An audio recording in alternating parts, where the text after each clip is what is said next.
Bonsoir à tous, merci de votre fidélité. Vous êtes sur Télé Sud, c'est La Culture est dans la rue. La Culture est dans la rue ce soir au Salon du Livre. Nous sommes sur le stand du bassin du Congo. Et cette année, vous le savez, il y avait deux villes qui étaient à l'honneur, Brazzaville et Pointe-Noire. Pointe-Noire, c'est la ville d'Alain Mabankou, c'est là où il est né, c'est là que l'histoire a commencé.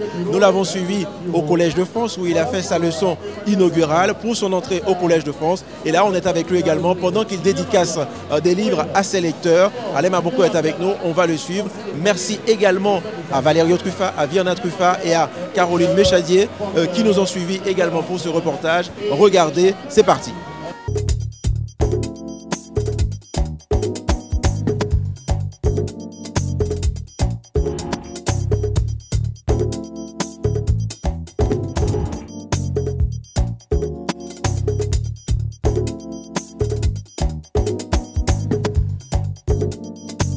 Alain Mabankou, l'auteur de Petit Piment, son nouveau roman a été littéralement assailli par ses lecteurs au Salon du Livre.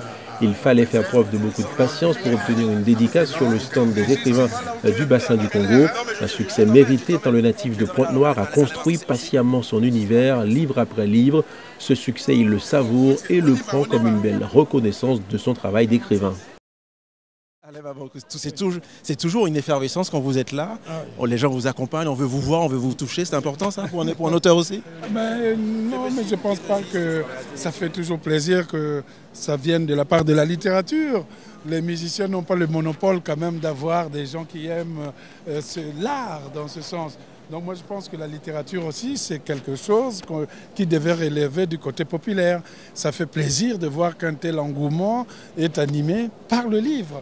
Au moment où on se dit que le livre est mort, qu'il n'y a plus rien, mais il y a toujours des gens qui sont là pour venir. Et ces gens ne sont pas au fond des gens perdus, mais c'est des vrais lecteurs. Et je pense que c'est cet enthousiasme qu'il faut insuffler pour avoir de la vraie littérature. Après le stand bassin du Congo, Alain Mabankou, désormais professeur au Collège de France, au pas de charge, a rendez-vous avec un vieil ami, un frère en écriture, l'auteur haïtien Dany Laferrière, l'immortel, pour un débat de haute volée dont on parlera dans une autre émission consacrée au Salon du Livre. Cette année, le Salon du Livre coïncidait avec le 25e anniversaire de la mort de Serge Gainsbourg, l'occasion de vous présenter un livre référent, celui de Bertrand Dical, Tout sur Gainsbourg chez Jungle Doc, 1040 pages, 1,5 kg sur l'œuvre de l'homme à la tête de chou. Bertrand Dical, moitié guadeloupéen, moitié auvergnat, est un spécialiste de la chanson française. Après avoir exercé ses talents au Figaro, il officie aujourd'hui à France Info avec la très belle chronique « Ces chansons qui font l'actu ». Il s'est plongé dans la vie de Serge Gainsbourg pour parler de ses débuts, de son succès tardif, un livre qui contient plusieurs entrées thématiques sur une chanson, une rencontre, une période de la carrière de l'artiste, ce qui permet aux lecteurs de picorer à leur gré. Bertrand Dical avait déjà écrit un premier livre sur l'auteur de la javanaise, Gainsbourg en 10 leçons. Alors le premier Gainsbourg en 10 leçons était une espèce de réflexion sur ce qu'est Gainsbourg et comment on devient Gainsbourg. Mais j'avais envie de poursuivre et de poursuivre à la mesure de ce qu'est Gainsbourg. C'est-à-dire que Gainsbourg est un artiste dont l'œuvre est gigantesque en quantité.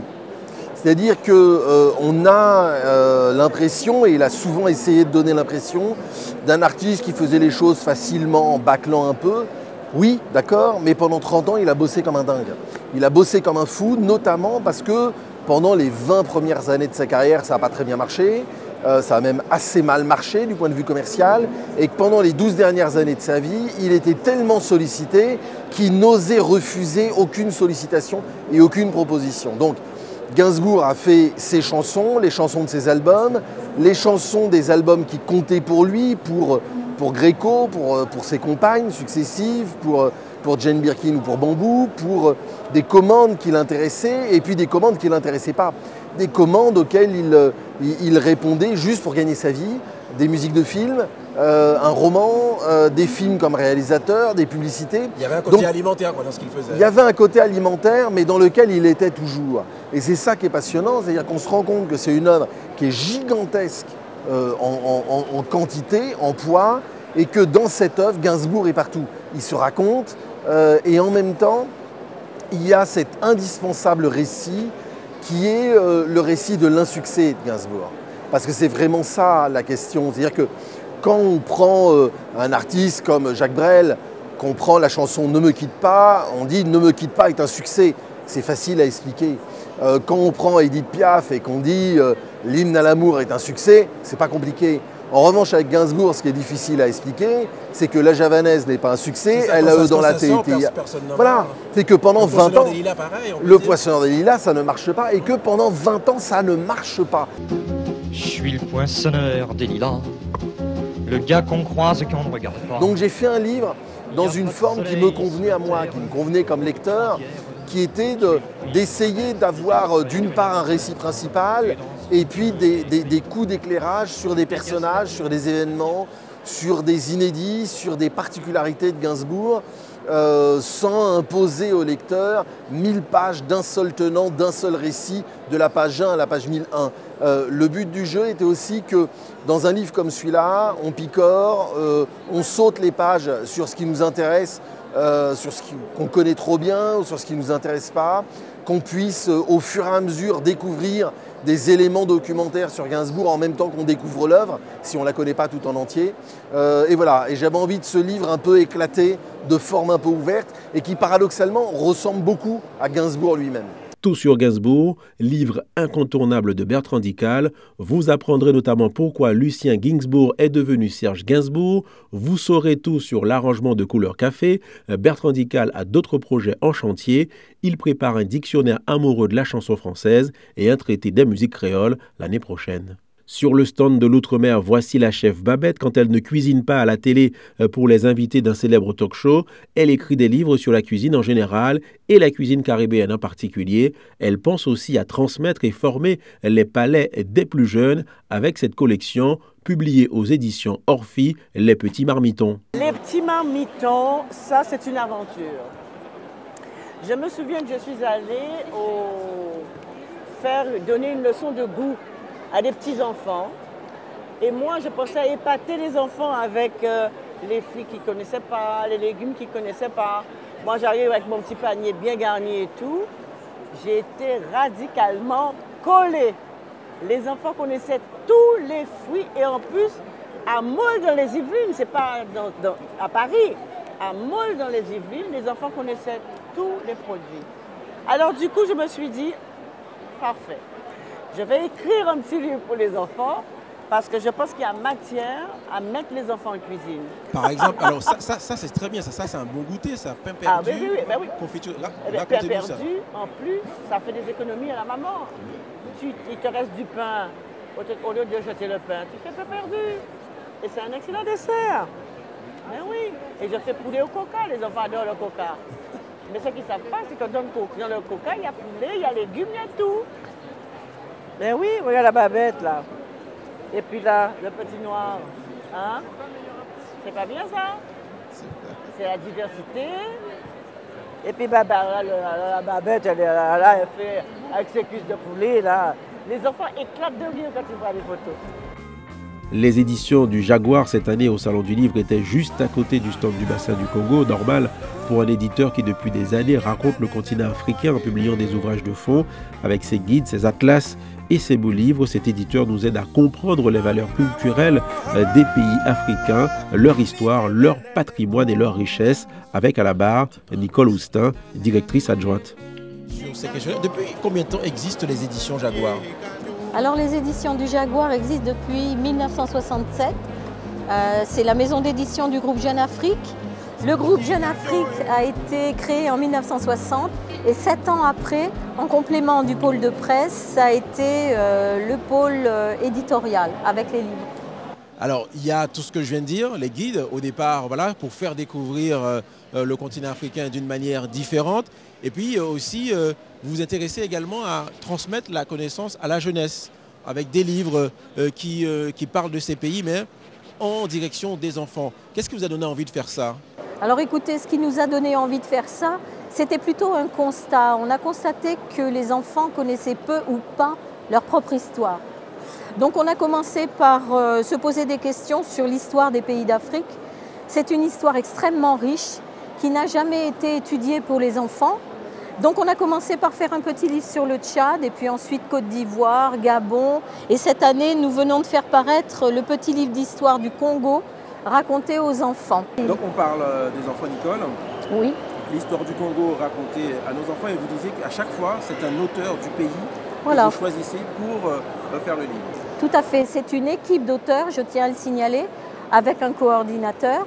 Donc nous faisons appel à bien sûr des historiens de la période d'histoire contemporaine, mais également des préhistoriens, parce que c'est très très difficile de tomber sur des spécialistes. Et finalement, dans tous les pays, il y a des historiens qui ont traité de ces périodes, qui sont des spécialistes de leur pays et qui peuvent intervenir dans nos petits livres d'histoire avec beaucoup de brio, avec des compétences et avec un savoir historique très très conséquent. Nous avons complété le petit livre d'histoire de Côte d'Ivoire par un DVD. Alors le DVD est plus complet dans la mesure où nous avons fait appel à des films de l'INA, des films de Gaumont, des films historiques. Et pour les premières périodes de l'histoire qui n'étaient pas animées, c'est nous qui avons fait des animations. Pour montrer l'évolution dans le temps, on a animé toutes les chronologies et on remonte à chaque fois des séquences, des histoires qui sont ciblées et qui suivent les chapitres du petit livre. On vient de parler de l'histoire du Congo racontée à nos enfants aux éditions du Jaguar. Il y a également ces atlas qu'on a devant nous, atlas du Congo et de l'Afrique, le Burkina Faso, atlas de l'Afrique également. Et tous ces ouvrages, donc c'est des ouvrages de fond qui racontent le continent, mais c'est aussi une manière de fournir aussi un certain nombre d'établissements scolaires sur le continent africain. Ça peut arriver que vos livres se retrouvent dans les écoles pour servir aux écoliers. Si je prends l'exemple de l'Atlas du Congo, qui est un ouvrage de fond, il y a une analyse de l'État lui-même qui débute l'Atlas, avec des cartes, avec des photos, avec des statistiques, des textes, et puis une analyse du continent africain dans sa globalité. Et ensuite, on termine par les 54 pays d'Afrique, y compris les dépendances, puisqu'il en existe encore. Donc cet ouvrage de fond peut être utilisé dans les écoles, dans les collèges, dans les lycées, mais et également pour toutes les personnes qui sont susceptibles d'avoir besoin d'informations, que ce soit dans un contexte de travail, pour le business ou pour un dossier de recherche. Un étudiant a besoin de travailler sur le Congo et donc il va avoir cet atlas à sa disposition. Et je tiens à signaler que les éditions du Jaguar, nous sommes les seuls à faire des atlas de l'Afrique parce que c'est un travail énorme. Nous sommes confrontés à des difficultés de statistiques, de fiabilité statistique et d'information et de documentation. Et donc ça, c'est un très très gros travail, un travail très lourd que nous arrivons à mener, nous, éditions du Jaguar, grâce à des spécialistes, des cartographes, des géographes, des historiens.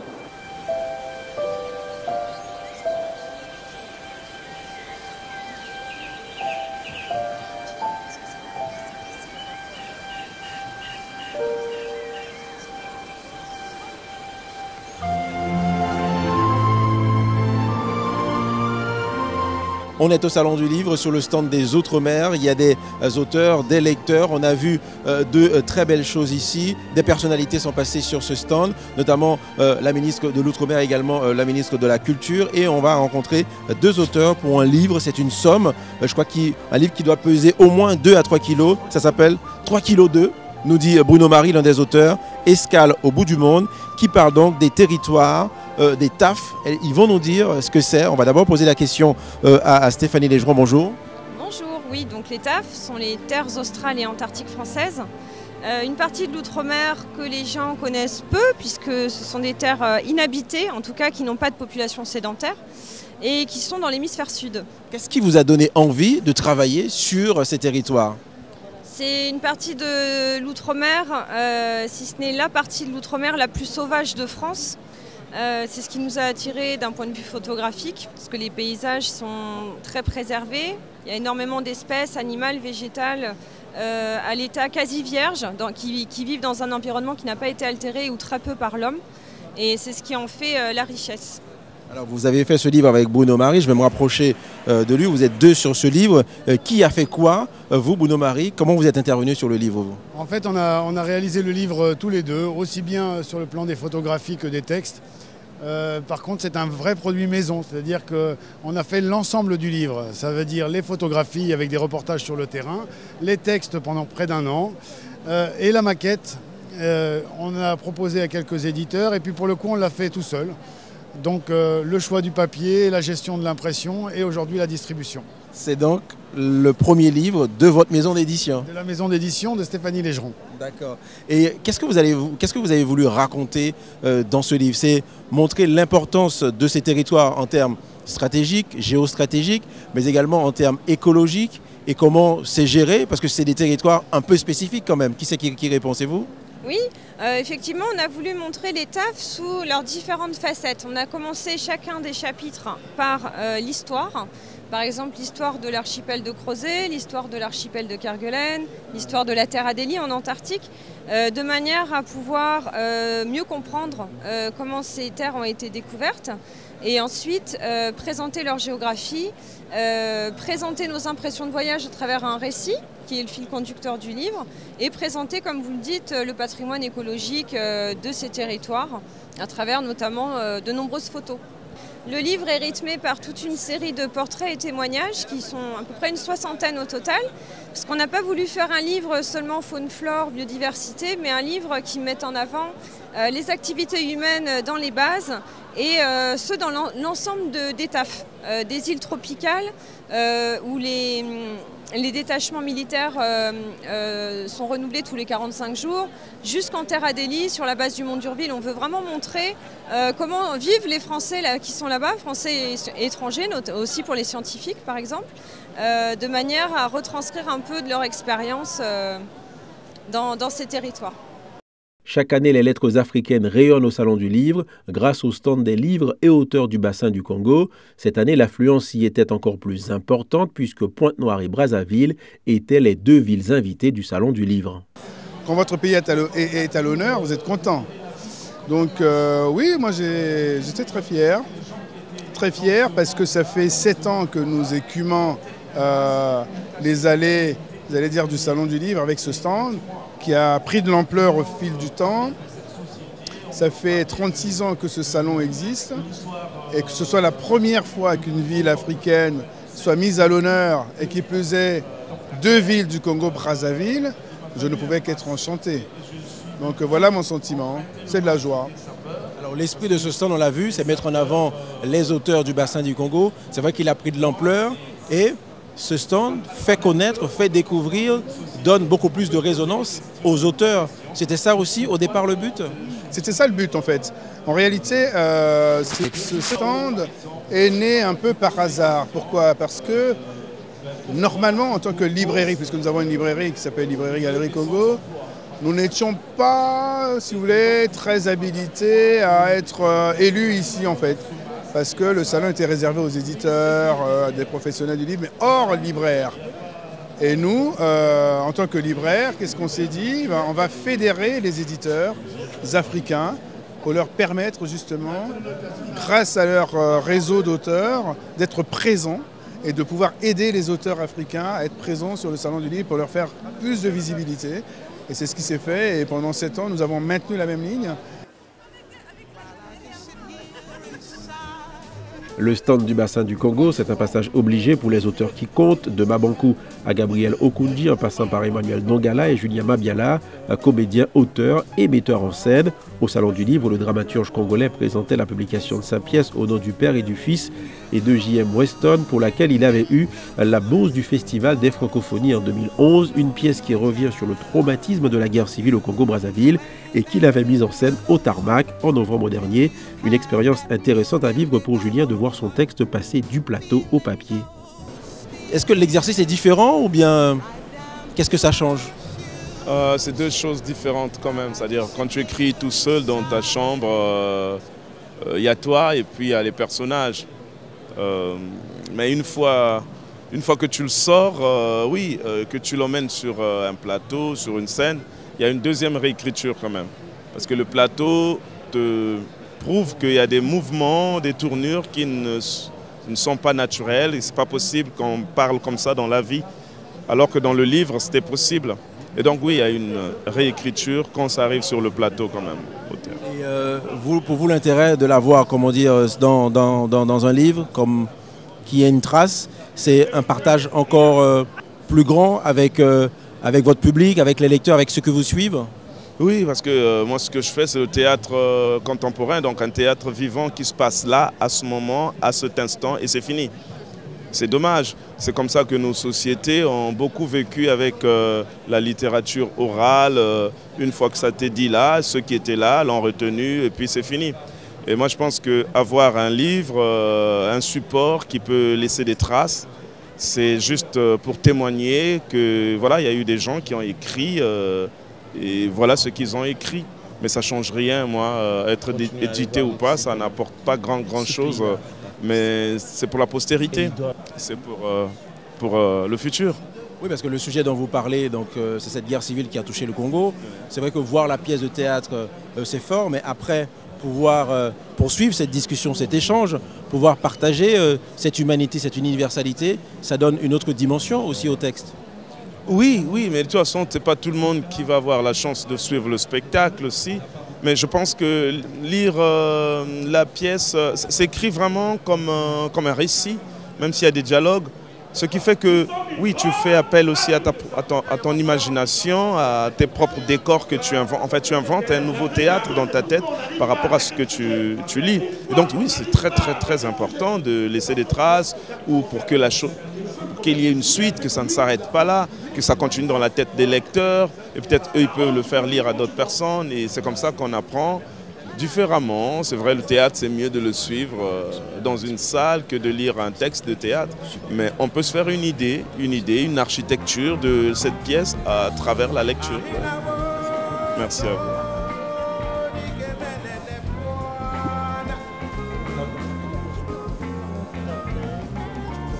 Le Théâtre du Congo est d'ailleurs à l'honneur encore une fois au Tarmac. Ce sera du 13 au 16 avril avec Machin Laherny, le brûlot de Sonny Laboutansi, écrivain des deux Congos, un texte qui dénonce les folies d'un tyran sanguinaire avec Dieudonné Nyanguna sur une mise en scène de Jean-Paul Delors. C'est donc du 13 au 16 avril au Tarmac.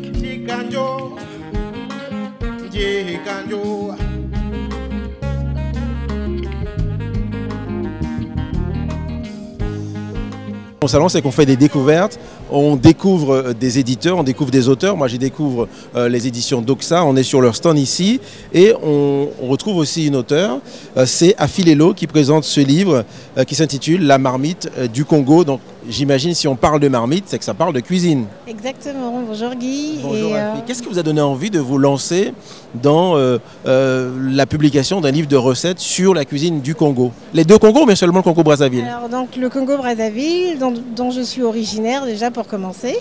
Et j'ai constaté qu'il n'y avait pas de manuel culinaire. Donc en y allant tout le temps, et même avec des amis qui appréciaient les plats qu'on leur présentait, il n'y avait pas, il n'y avait pas de papier, il n'y avait pas de registre, il n'y avait pas de texte, il n'y avait rien du tout pour justement donner aux passionnés de la cuisine, de l'amour du goût, justement, le plaisir de pouvoir reproduire les plats. Donc je me suis dit pourquoi pas travailler dessus, pourquoi pas mettre le projet en place. Donc alors j'ai travaillé dessus pendant 8 ans. Et donc par amour aussi pour mon pays, je me suis dit pourquoi pas, comme ça au moins dans les librairies, il y aura un livre de cuisine pour une fois. Parce qu'on adore préparer, on adore manger, et qu'on le veuille ou non, tout passe par le ventre. Comme je dis, j'aime bien le redire, un ventre affamé n'a point d'oreille. On se bat, on a faim, on discute, on a faim, on pleure, on a faim ensuite, on a toujours envie de manger. Alors donc mon bouquin rappelle tout le monde et ramène tout le monde à la cuisine et à l'heure de préparer. Qu'est-ce que vous avez voulu transmettre? C'est un patrimoine, c'est une envie, c'est le plaisir aussi. Et puis c'est aussi de dire que souvent on parle du continent africain, on parle du Congo, souvent avec des clichés. Là, c'est de parler d'autre chose qui mettent en valeur un pays. Alors c'est tout. C'est toute cette problématique-là.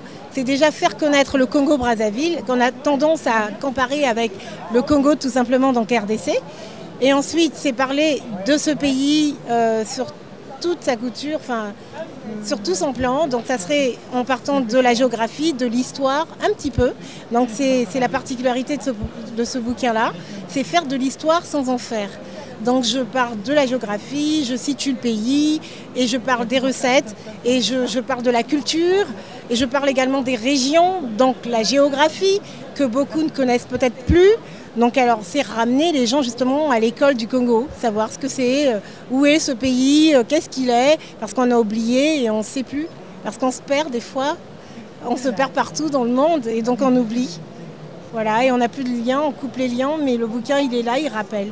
Donc il y a aussi une convivialité, c'est aussi l'éducation, le partage aussi que vous essayez de faire passer avec ce livre. Oui, absolument. C'est le partage, comme je dis, autour d'un plat. On a tendance à partager, à discuter, et à raconter plein d'histoires, à dire aux autres, voilà, il se passe ci là-bas. Et voilà, ce plat-là, sakasaka, qui réunit tout le monde. C'est le plat traditionnel. Et à travers ce plat, on discute un peu et on apprend comment il est fait, comment il est façonné. Et puis voilà, il est fait de plusieurs manières au Congo-Brazzaville. Donc j'ai mis les deux manières qu'on connaît. Donc des fois il y a la pâte d'arachide et des fois pas du tout. Donc je mets tout ça, donc je pense à tout le monde. Parce que beaucoup aiment bien reproduire mais ils ne savent pas comment faire. Donc mon livre est là pour tout ça. Merci beaucoup à Filélo de nous avoir reçus ici sur le stand des éditions de la Doxa, puisque c'est les éditions de la Doxa qui diffusent votre livre, La marmite du Congo. C'est donc la cuisine africaine. On a parlé tout à l'heure de cuisine antillaise et caribéenne avec Babette de Rosière. On vous laisse tout ça, des recettes à faire, à réaliser chez vous, pour vous faire plaisir. Merci de nous avoir suivis donc pour cette émission spéciale en direct du Salon du Livre. Nous étions avec Valério Truffa, Virna Truffa et Caroline Méchadier pour le son. Merci à vous. Très belle soirée sur Télé Sud. À bientôt.